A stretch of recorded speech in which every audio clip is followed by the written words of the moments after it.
Local governments are at the heart and soul of our communities. Every day, councils, staff from across the province of Newfoundland and Labrador work to make sure that residents and businesses have the services, programs, and infrastructure they need to thrive. Newfoundland and Labrador's local leaders don't step forward for fame or recognition. They run because they care. They want to make life better for the people who call their towns, their cities, and their rural communities home. Now, in just over a month's time, on October 2nd, 2025, municipalities in Newfoundland and Labrador will be heading to the polls for their general election. And for the first time, local service districts will also be holding elections as well. Now, it's a historic moment for the province, and it's an opportunity to be part of something bigger, a chance to lead, to shape the community of Newfoundland and Labrador's communities, and to truly make your mark. Now, in the lead up to Election Day, conversations are more important than ever. That's why Dr. Deatra Walsh has launched a new podcast, Municipal Monday, where she speaks with local leaders to educate residents, voters, and prospective candidates alike. And today, on Municipal Affairs, we are catching up with Dr. Walsh to hear her perspective on the state of the race, whether apathy is setting in, how local issues are driving voters' interests, and how the recent wildfires across Newfoundland and Labrador might impact this election cycle. This is Municipal Affairs, and it starts right now. Deatra, thank you so much for sitting down with me and talking about this all-important municipal election, local government election in Newfoundland and Labrador, the U for Council campaign, and also the new podcast, Municipal Mondays. I've got to start, though, with a very simple question because I want to get to know you a little bit. How did your journey into the municipal realm start? Oh, I love this question. I ask it as well. The interviewer asks the interviewee, or interviewer and interviewer. Well, you know, I think for me, I grew up in a small town in Newfoundland, Labrador, a town called Lewisport, and I guess when you grow up in any municipality, though while you're growing up, you don't really sort of see it in that sense. For me, I knew what it was like to live in a rural area. And I left home. I went to school. I did the journey that many folks do. And when I was about to start my doctorate at Memorial University, I said, it's time for me to come home. And it's time. And I was doing work on rural communities. That's my area of research. So at that time, I had thought I was going to continue on, perhaps to be a tenure track professor or whatever. But you know what? The great part about life is it's never a straight line and you never know where your career is going to lead you. And that wasn't where my career led me. And I ended up moving north. I was in Norway for a while, teaching at a university. And I had some family issues back here in Newfoundland, Labrador. And this position came up at Municipalities, Newfoundland, Labrador. I applied, I got that job, and it brought me back to the municipal world. And like I said, my research and my career, my academic career, I guess, was always about rural communities, rural development. My PhD was on migration patterns. And, it was interesting for me to come to the municipal world and see how that linked to some of those other themes that I had been working on for most of my academic career. That municipal issues are different, but they're also sometimes very much rural issues when we're talking about smaller municipalities. And so that's really what brought me here, working with municipalities in Newfoundland and Labrador for 6 years. And it was an amazing experience.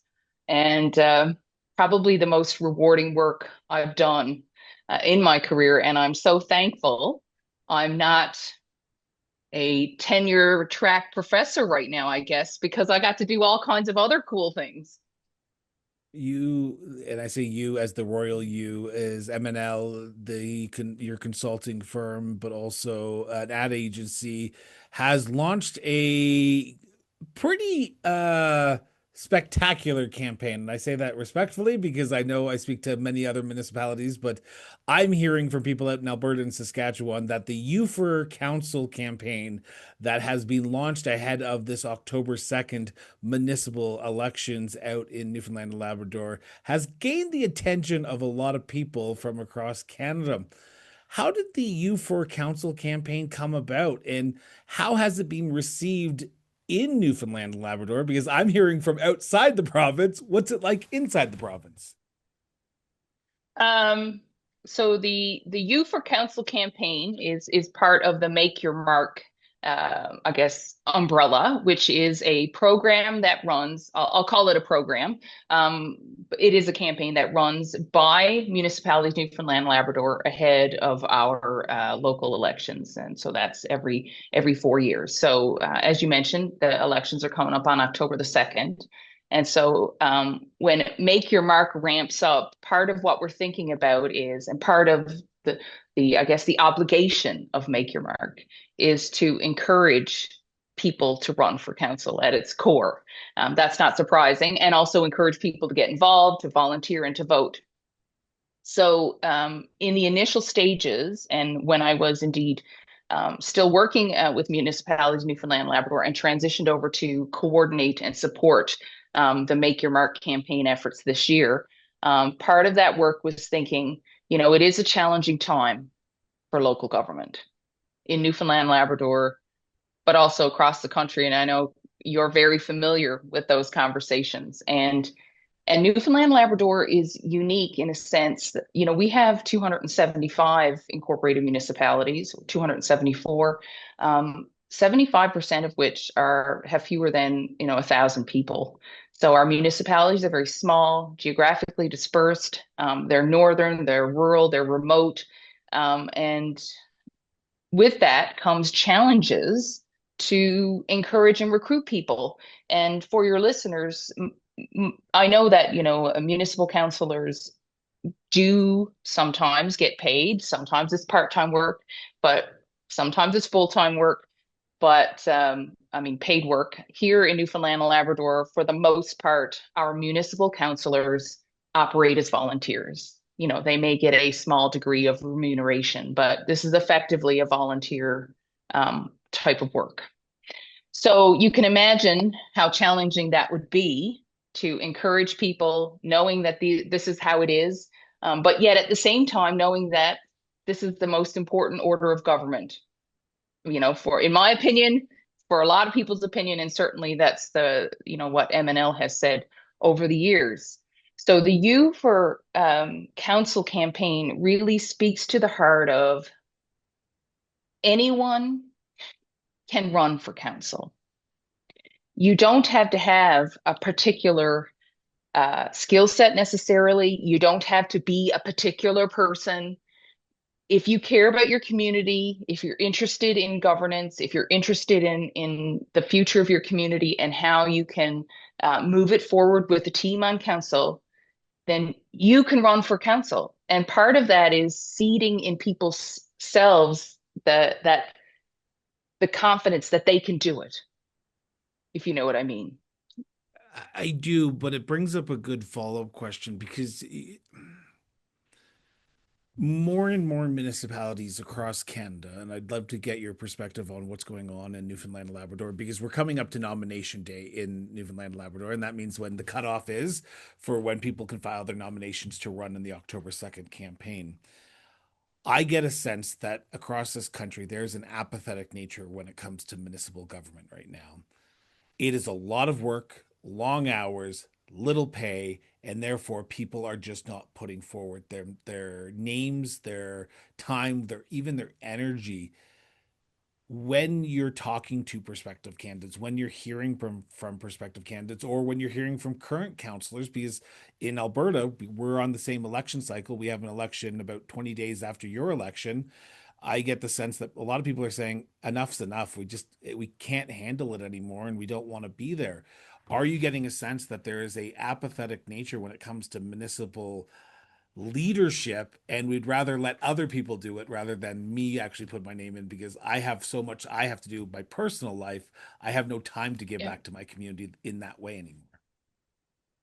That's a really good question, and actually, I'm glad you asked that because in when we had the soft launch of the Make Your Mark campaign in May during Municipality Newfoundland and Labrador's annual symposium, we put out a call to current sitting councillors to ask them about their intentions, whether they plan to run in the municipal elections, what the benefits of being on council have been for them, what have been the challenges. And, we had about a response rate of about 15% of all councillors, which is not bad in the big scheme of things. So, Any municipality 246 hearing responses. 15, any municipality hearing 15% response rate, they're going, that is an amazing response rate. That is awesome. That is like above what we expected. So 15% is amazing, Deatra. I was thrilled, and what was thrilling about that as well, is the degree to which people responded of how much they care. They were heartfelt in the responses to that survey. But most importantly, 50% of the people who responded at that time in May said, yes, I do plan on running again. So that's good. Yeah. And about 30% said they weren't sure. And then 20% said, or thereabouts said, no, I'm not running again. And for the people who said they weren't running again, some of it was, I've been on council for 28 years. I think I've done what I can do. Some people, talked about, I have health concerns or family health concerns, or I'm taking care of family, et cetera, which is, absolutely, if you look at the demographics of our councils, they are, sort of on the older scale. So we know that people are facing these kind of challenges in their own personal lives and with their families. And for the people who weren't sure, that is just a matter of, well, I have to see what happens. I'm going to make the decision later on.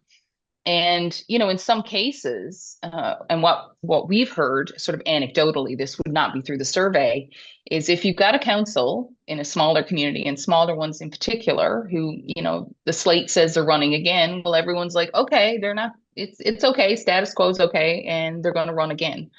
I think, to your point about apathy, we've just got to make sure that there are options for the people who maybe they want to run again because someone needs to sit on council, for example, but they may be tired. So is there somebody else who could step up and say, you know what, I think I could do this now at this point in my life. And, if the sitting council, if they continue to want to run, that's great. We want to see races too. I think some people are tired, but also concerned. And so they don't want there to be no council, in which case, there's a whole legislative process around that as well.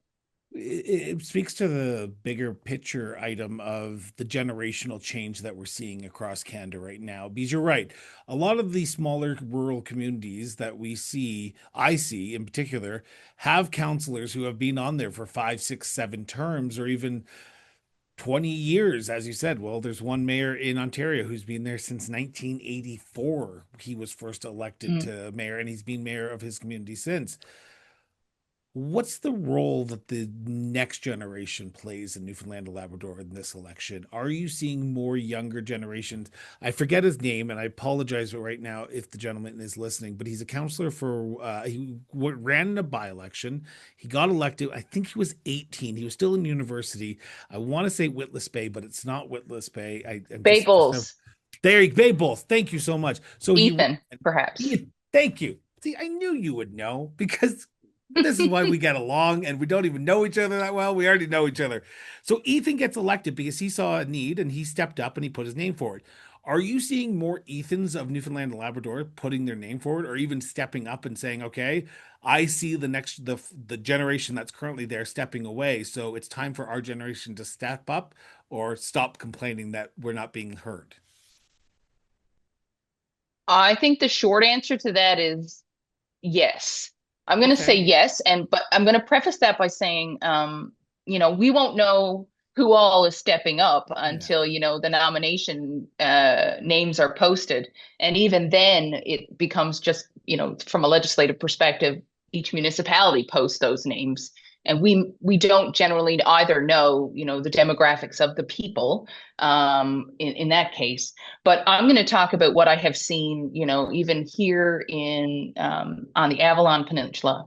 And in the St. John's area. Now, I know it's an urban area, so I'm going to, obviously we have to treat that in a particular way, but I am seeing a lot of young people stepping up in St. John's. In fact, Ward 2 has an incredible race happening, and we've got two or three young people who are councillors at large. I've been seeing a lot of folks have been, I don't know if you're an avid reader of The Shoreline, but The Shoreline is a if you're not, you should. It is covering municipal news here on the Avalon for the most part. But there are a lot of people stepping up there. So I won't know until, nomination time. And even then, I may not know until folks are elected and, the channels through MNL and the Youth Caucus will get a better sense of that. But I do believe more young people are getting involved.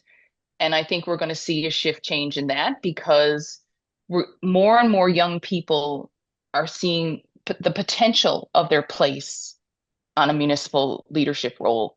MNL and myself, having connections to the university, we talk to political science students all the time, undergrads, graduates, Happy City St. John's or whoever the organizations are, Newfoundland and Labrador Youth Parliament. There are so many organizations that are working together to say to young people, there's a place for you here. If you care about climate change, there's a place for you at the municipal table because that is arguably one of the biggest issues that municipalities are dealing with right now. If you care about emergency response, if you care about good governance, if you care about, all of the other things that are municipal related, water, clean water, wastewater, you can be young and be part of this conversation. In fact, we want you there. And we want young, diverse people who bring those perspectives to the table. And I guess, coming back to your question about you for council, that's what we want to say to young people. Just because you're young doesn't mean you can't be part of this too. There is a sense across Canada, and and the only reason I say this is because I just had a conversation with around two roundtable discussions with women in politics and who are putting their name forwards and who are stepping back this term in Alberta. And there's the old boys club mentality. Are is the U for Council attracting women to run in this election as well? I would say yes. I mean, and again, I can say that the U for Council campaign, we won't have metrics on that until after the elections are done. And even to say the correlations between the campaign itself and outcomes, as a methodologist, I would say we'd have to treat that very carefully as well. But if you look at Are the more women across the stepping forward, though? Are more women stepping yes, forward in Newfoundland and Labrador? I would say yes. We had more women step forward in the 2021 elections. And right now we have, now this is, I haven't looked recently, two women are running for the mayor position in Corner Brook. There's a woman running for mayor in St. John's as well. And against the incumbent, Mayor Breen. So there are women running. There are women announcing all over the place that they're running. And yeah, and for the top positions as well. So I would say, again, I won't know until the data come in, but yeah, I would say women are stepping forward and they want to, and they should be. We talked about it earlier on, but I want to dive into it a little bit before we turn to some of the issues that could be facing municipalities as this election unfolds. And it is the Municipal Monday conversations that was launched, I think, if I'm not mistaken, and I think it was in July when the first episode came out with President Amy Cody of MNL. I could be wrong there. Mhm. Why is this an important step to educate voters, council members, prospective candidates about what the role and the issues are that municipalities are facing? I'm so happy that you mentioned Municipal Monday because it's near and dear to my heart. Because in that role, I do much of the same thing that you're doing here. A shout out to long form interviewing. Yeah, Woo!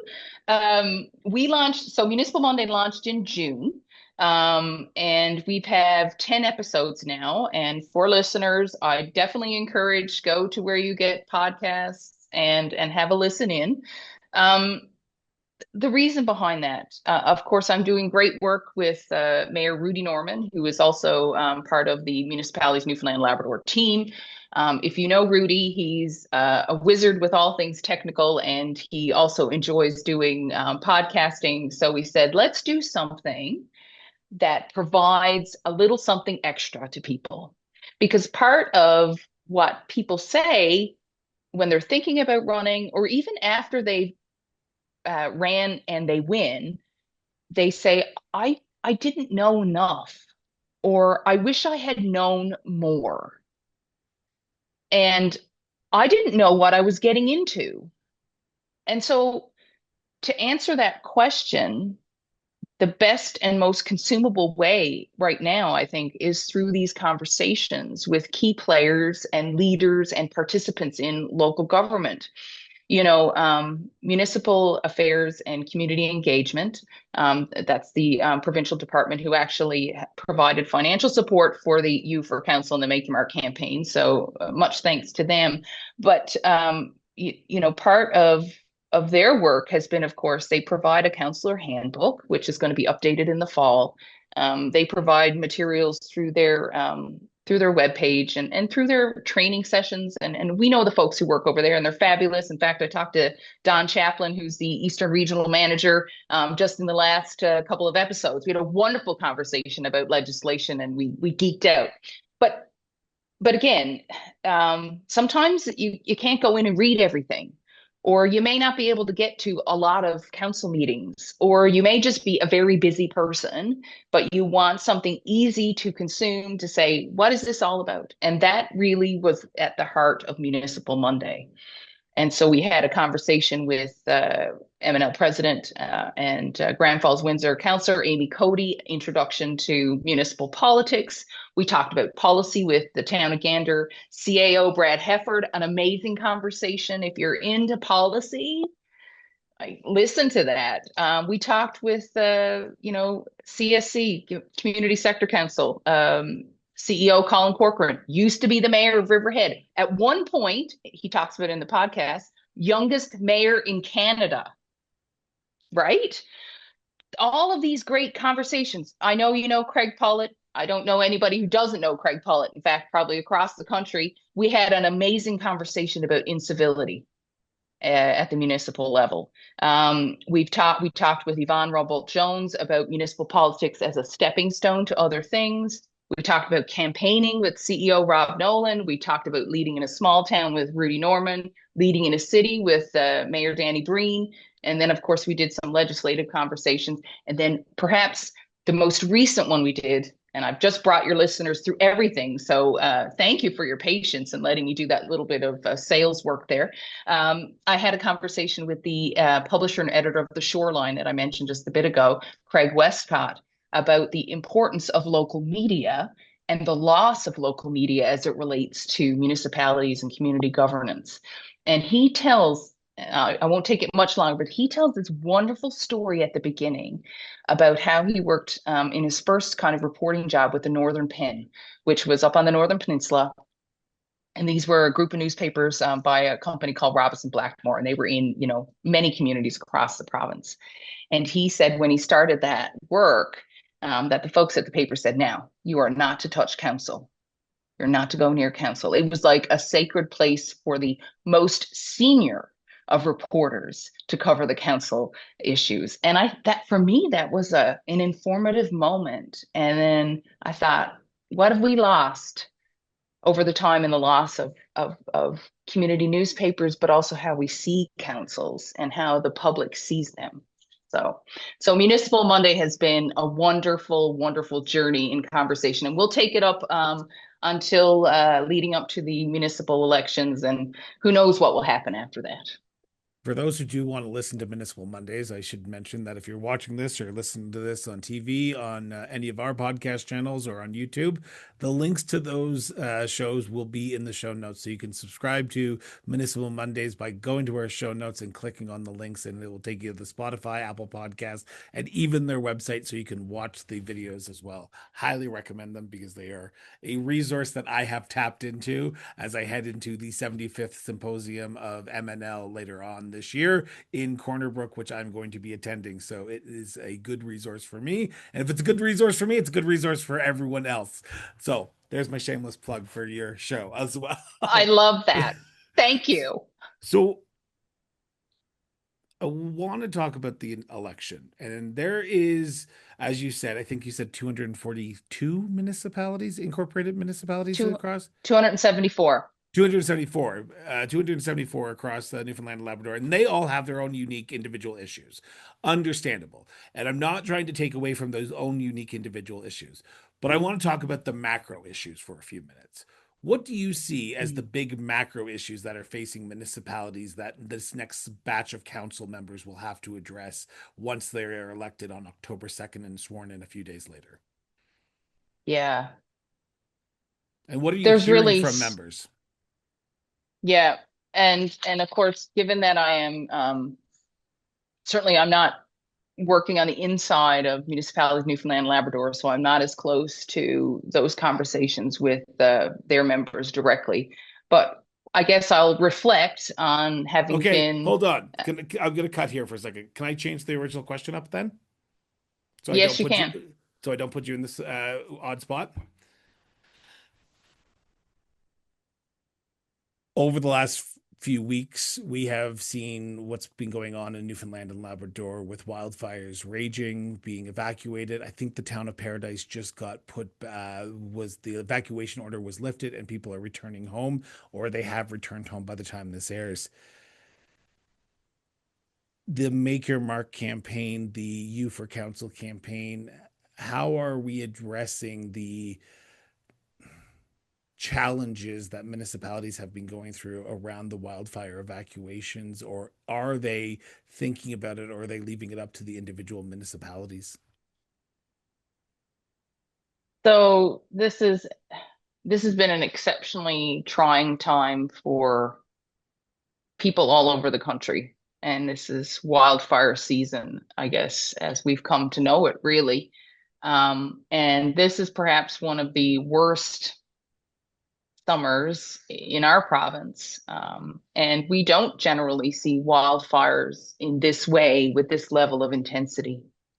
And, you know, I think this shows me as a resident of Conception Bay North, certainly not impacted by the fires themselves, but also someone who has been working with municipal leaders, and not only municipal leaders, but firefighters, volunteer firefighters, and fire departments, which are under the purview of municipalities. And I've been doing that work for, in my previous role for the past 6 years. Climate change and the impacts of climate change and emergency situations, emergency preparedness are increasingly becoming one of the main issues that municipal leaders are facing and indeed have to face. Because when these things happen, these are the people at the front lines, both in terms of the councils and in this case, volunteer fire departments. And so I think as we continue to experience these kind of climate related events, and certainly I will still call Dr. Kathleen Parwick a very good colleague of mine. I worked with her when I worked at MNL, and she's working right now on a Climate Ready NL project, which is funded through FCM. And they're out on the road right now having these very very important conversations about, kind of the realities that we live in right now. So whether we're talking about emergency preparedness, emergency response, whether we're talking about infrastructure, all of these things will be landing at the doorsteps of municipal leaders. And that's not unlike the rest of the country. But I think the biggest challenge for anyone stepping forward now will be to ensure that municipalities are not set up to fail. I have said this many times over the past 5 years. If these are the realities, and if other orders of government are expecting municipalities to be there at the front line and responding, and they do and they have, and I've talked publicly about that, then we need to make sure they're resourced properly and they're supported properly, and that extends to fiscal support. And I know FCM has done a big campaign around revenue sharing, as has MNL. That's absolute necessity in my opinion. Like we can't keep going on like this. So there's a lot of, oh, sorry, you go ahead. There's so much more I No, could say, but no, there is, but it brings. I don't want to throw another level of government under the bus, but I'm going to have to a little bit for 2 seconds, if you don't mind. Newfoundland and Labrador is in a very unique position right now because not only do we head to the polls municipally on October 2nd, there is a provincial election that needs to be called by November, if I'm not mistaken. And that could determine and that could change the prominence of what the municipality election is like. Because if they call it over top of each other, there's a chance that there's going to be some competing election signs out on the side of the mhm. road. How how is the Make Your Mark campaign and the You for Council campaign and Municipal Mondays addressing the elephant in the room? Because municipalities, in my opinion, and this is just my opinion, for anyone who wants to send me emails, please send them to me and not to Deatra, because it's my opinion.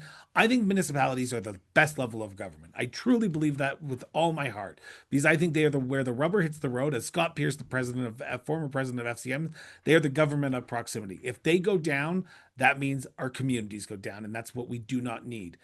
How is the provincial election affecting the municipal election, in your opinion?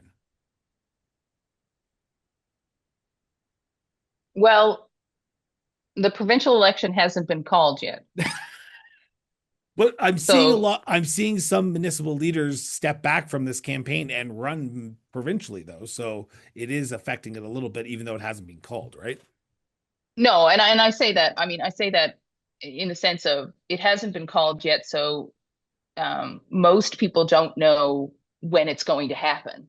And you point out that it is to happen by actually it's I think it's October the 14th.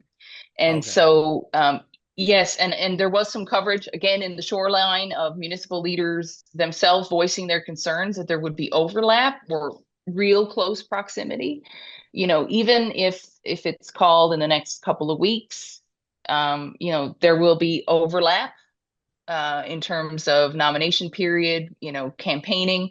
Of course, if it goes longer, again, who's to say when it will happen? Then there will still be some degree of overlap. And I know that, in some cases, and I think President Do you Cody had spoken about this. Oh, sorry, go ahead.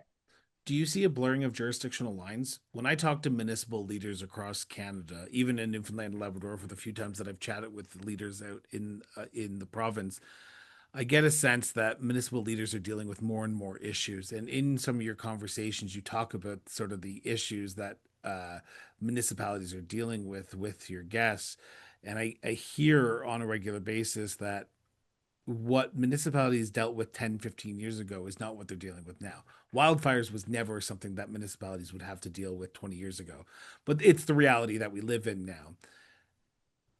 What part of the Make Your Mark campaign is focused on educating the public of what truly municipalities need to be focused on right now?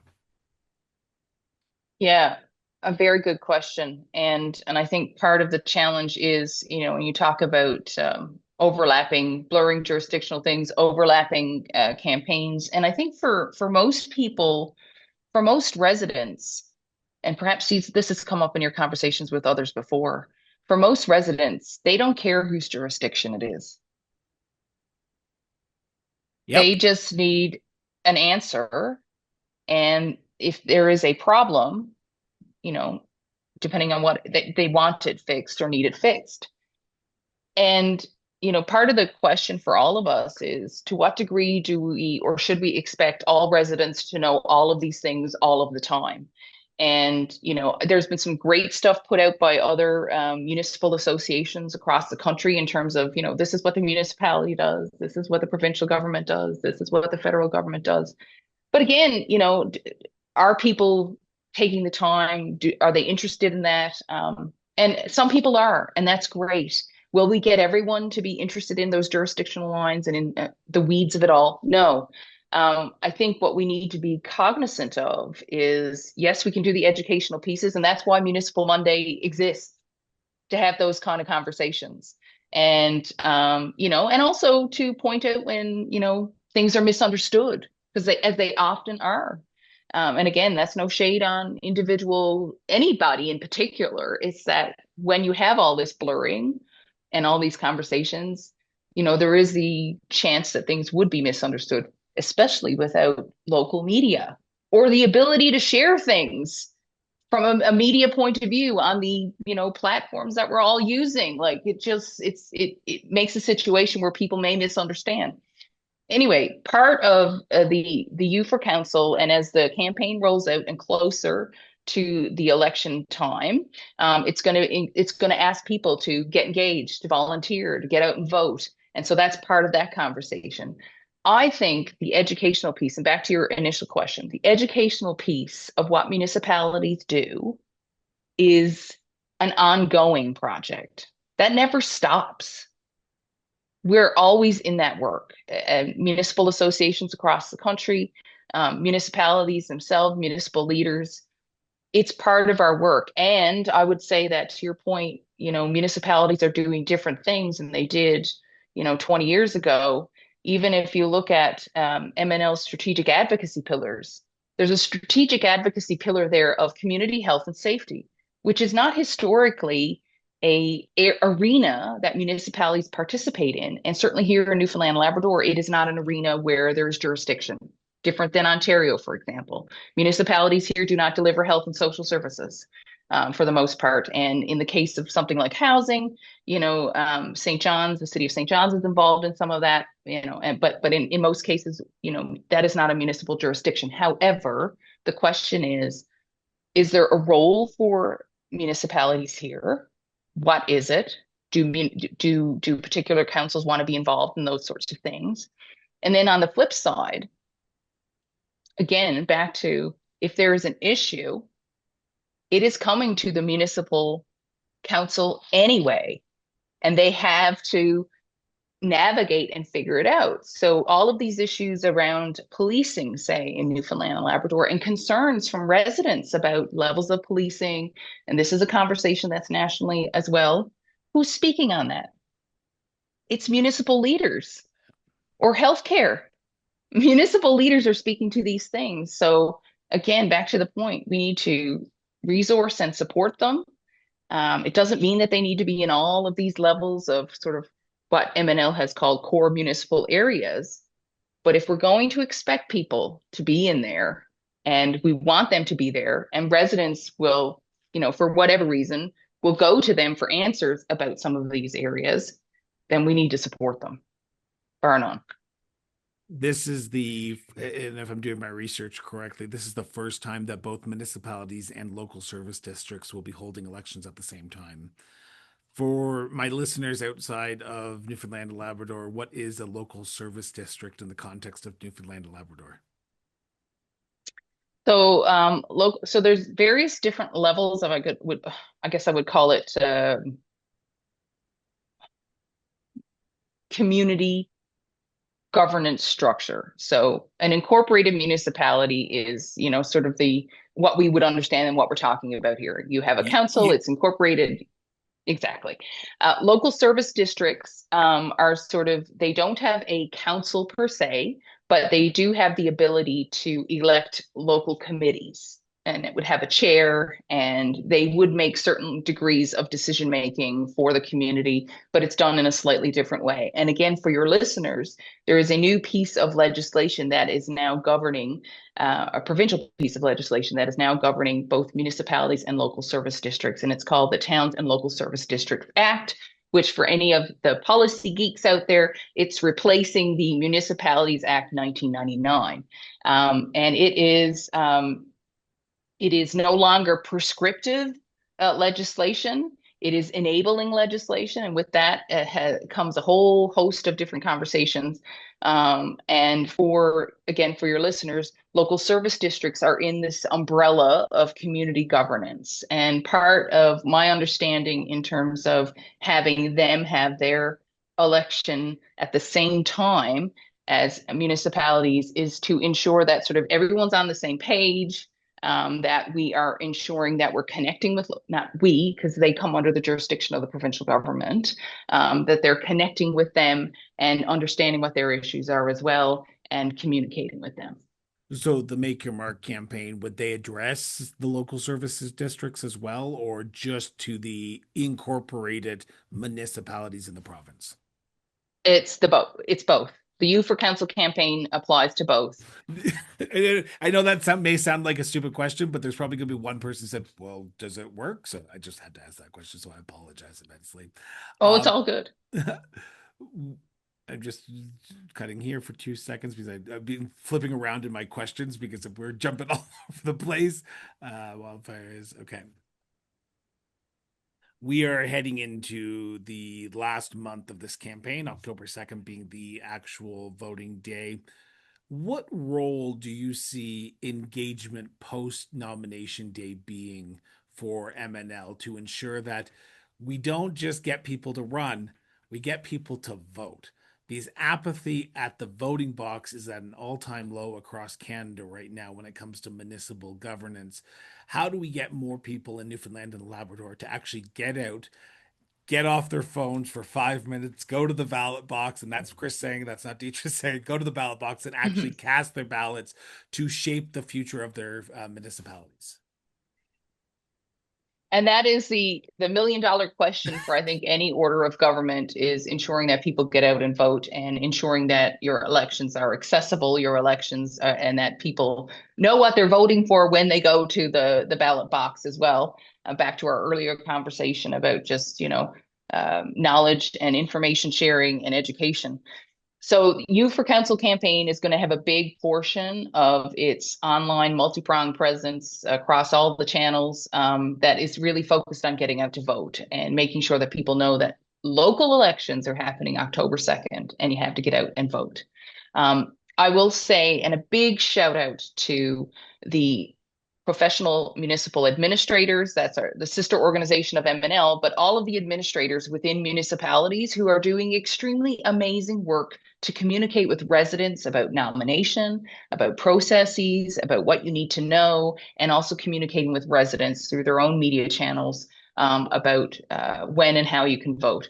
So this is a whole of province, really, effort to get people out. And some of our municipalities will avail of a vote by mail option. So there is a component within the legislation where they can choose to do a vote by mail option. Not all do it. But many will continue to do that again this time around, as they did. We saw a big influx of vote by mail in the last one. Of course, it was kind of, COVID era type. How do we ensure that make everything accessible? But I would say, we always have to make sure that elections are accessible. So for in those cases, there are other ways in which you can vote, and you have to check with your local municipality. But, at the end of the day, and back to your commentary about having, a provincial and municipal election sort of all happening at the same time, and does that impact voters? Does that increase apathy? I mean, we won't know until the numbers come in at the end of the municipal elections. Yeah, you're like, Deatra, spoken like a sociologist and a methodologist, right? Yep. I can't say for sure until the numbers come in, but I would hope that people really want to get engaged. And regardless of whether there's multiple elections on the go or that we've had 3 in the same year, this is a call to action for everyone. If you care about your community, if you're seeing things that are happening, and you really want to ensure that you have good representation at the municipal level, especially in cases where there's a race, so to speak, and we're not looking at necessarily acclamations. Get out and vote. It's as important, if not more important, at the municipal level. Are you optimistic about the future of municipalities in the province?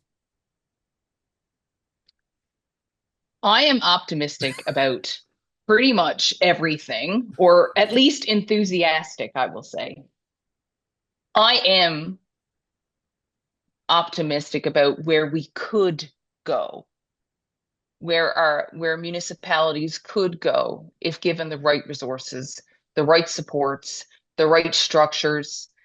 There are, again, I mentioned the survey. A big shout out to municipal leaders who are dealing with those wildfires right now, and volunteer firefighters who are on the front lines, just giving it their all.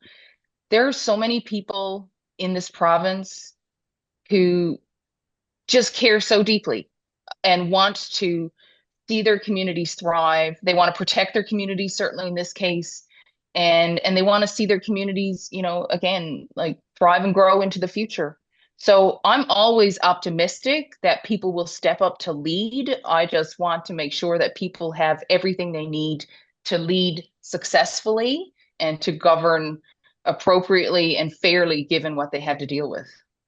But how important is it to not just stop the educational portion of what a role of a councillor or mayor is on October 2nd? Because on October 3rd, there's going to be a swath of new council members, new mayors elected.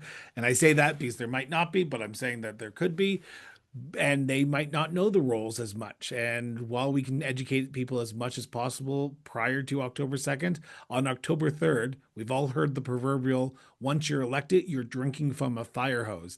You have a lot of Mm. information, a lot of things that you have to do in the very first few months of the campaign, your term. So, what does make your mark turn into? Make your stamp on your community campaign?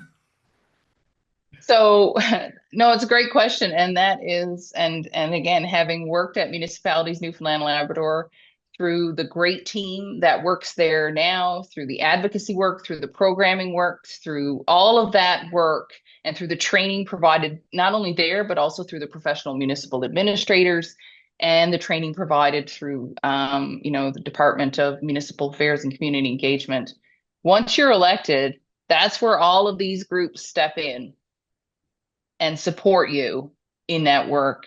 And for anyone who is on the fence as to whether or not they're going to run, we've often said to them, and you know what you have once you get elected, you have MNL. That's your organization. MNL is working hard, has a fantastic track record, is doing everything it can to support members, providing opportunities in events and networking and all of the wonderful things that are needed. And so it's a complementary suite of things that will be available to councillors after they're elected. And indeed, not just new councillors, but people who've been on council for a while. And, people talk about continuous improvement, or the biggest room in the world is the room for improvement. Every year, I know it's terrible. But every year, as everyone works together, and we hear from councillors who been elected in by-elections, or new ones, or ones who've been on council for a long time, we have the ability to adjust and continuously improve to provide the supports that people need. And I would say that after this fall, given everything that's happened, and as Mayor Rudy Norman said, it's hard, but it's worth it.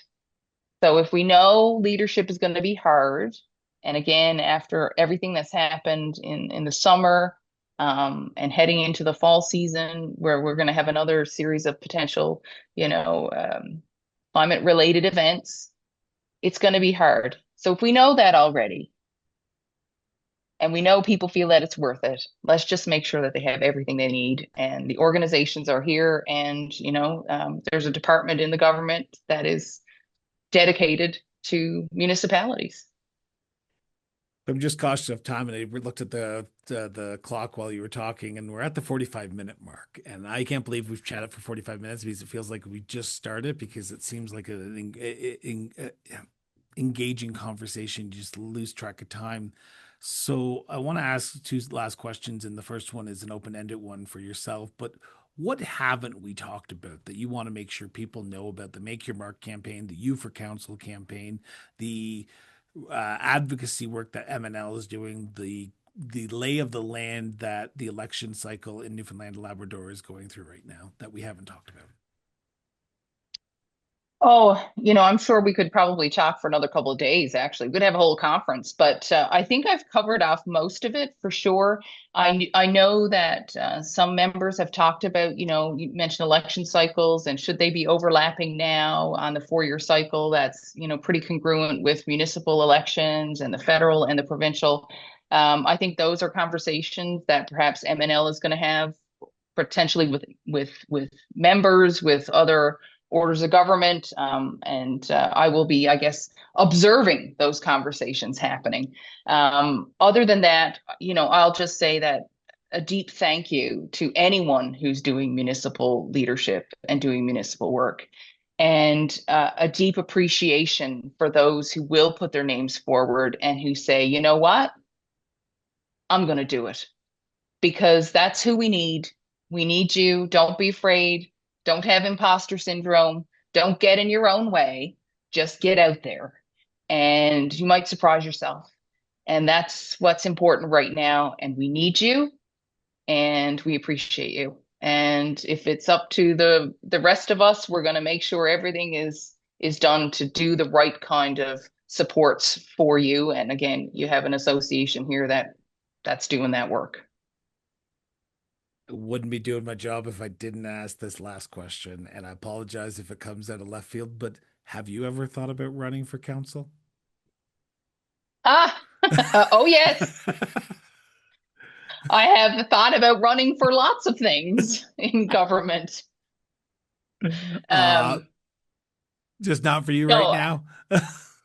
uh, I have a teenage daughter, and No need to and explain. You've said it all right there. I know. No, and actually, that's not a reason not to run, because we encourage women with children of all ages to run.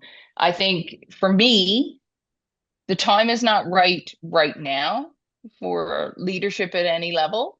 Um, but I'm cheering on by the sidelines, and who knows one of these days where you might see me. So my final question is, what are you watching for the next few weeks as we end this campaign cycle? What's the thing that you're going to be looking for in particular? Is there one thing that you'll be watching, and then I know what I should be watching after what you answer here? Mm. Well, I mean, there's lots to be watching, at multiple levels. I mean, my focus right now is what's happening in this province, and what's happening at the municipal level and what's happening at the provincial level, and sort of how that rolls out over the next little while. I'm certainly watching to see where and how people announce and municipally, and seeing sort of the excitement around that. I'm just excited, actually. And you talked about apathy, and we could go into this thinking, well, nobody's going to run, or people are just tired, or it's just too uncivil of an environment for people to want to run. But I'm always a glass half full person, and I think, you know what, I'm excited to see who steps up and runs. And I did an interview, my gosh, it must have been about 6 weeks ago now. And the deputy mayor of Norris Point said on the radio, I'm running again. And then she said, and I'm excited to see who comes with me. And I said, yes. That makes my heart flutter a little bit. But I don't want to take much more of your time because I know you are busy, as we all are in this world that is called municipal life. But I want to thank you so much from the bottom of my heart, Deatra, for sitting down, taking almost an hour out of your day to sit down and talk to me about what's going on, the Make Your Mark campaign and the You for Council, and the podcast Municipal Mondays, which, again, for anyone who's listening and watching, you can check that out in the show notes below. You can subscribe to the show. I highly recommend it. Listen to all past 10 episodes and and by the time this airs, probably going to be 11 episodes. If I saw on your website correctly, there's already 2 or 3 scheduled to be released over the next few weeks. So I really recommend you do that. And from the bottom of my heart, from my listeners and to my viewers, Deatra, thank you so much for joining us on the show. Thank you so much for having me. It's been a pleasure to meet you in this venue, and hopefully I will see you in person at some point in the future. Thank you so much for tuning in for another episode of Municipal Affairs. Now, we hope you've enjoyed today's conversation and gained some valuable insights from Dr. Walsh when it comes to this important election in the province of Newfoundland and Labrador. To stay in the loop with all of our latest episodes, be sure to hit the subscribe button on your favorite podcast platforms or by visiting us online on YouTube at Cross Border Network. Your support means the world to us. So if you can, share this episode with your friends, your family, and yes, even your community, and help keep the conversation going. Until next time, stay informed, stay engaged, and we will be back with a brand new episode of Municipal Affairs shortly.